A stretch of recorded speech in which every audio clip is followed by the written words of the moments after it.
evacuation orders, you should evacuate now. You should have already evacuated. It's a matter of life and death. Welcome back to America Decides. That is a presidential plea to those in the path of Hurricane Milton. President Biden was also asked about something we just talked about, those peddling disinformation about storm relief. Let's listen. Those who do it to try to damage the administration. Well, we can take care of ourselves. But it misleads people. It puts people in circumstances where they panic. Senior advisor to the president, Tom Perez, joins us now. Tom, you've heard the president talk about this. Local officials in the path of Hurricane Milton have said to residents, if you intend to stay in designated evacuation areas, you could very likely die as a result of this storm. Sometimes local officials are accused of hyping things. It doesn't feel or look like this is hyping.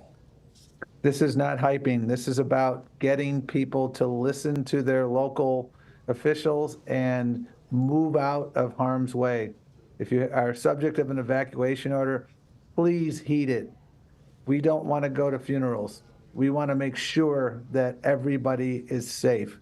And that's exactly what we're doing now. The preparation is ongoing. We have over 1,000 federal personnel on the streets getting ready for this. We have 20 million meals pre-positioned. We have 40 million liters of water. We have all sorts of equipment to enable us to address the aftermath. We're here to help everybody. And the most important thing that people could do right now is heed the evacuation orders. Tom, I want to ask you about something I saw from one of the local leaders who said, if you're going to stay, please do us a favor. Use a Sharpie, write your name on your arm so we can identify you when we find you. That's an alarming image. Is that an image that's consistent with what the White House believes this storm could actually do to those areas most in the target range? Oh, this storm has potentially catastrophic consequences. And that's what the experts are telling us. And this is a storm, barely 10 days removed from Helene. And so we have to make sure we take these admonitions seriously. This is no moment to say, well, I don't know if I agree with that. Please trust the experts. If you have been the subject of an evacuation order, get out. And that way you and your family won't be wondering down the road, where are you? You mentioned Helene.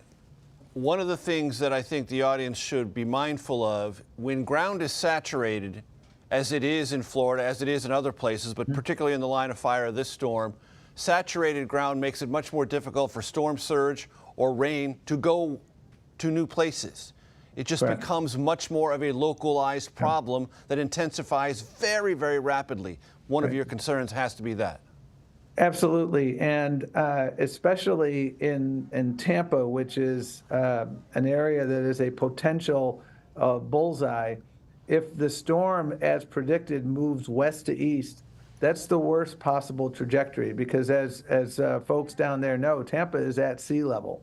And so even if it moves over Tampa as a Category 3 or a Category 4, the category doesn't necessarily predict what the storm surge will be.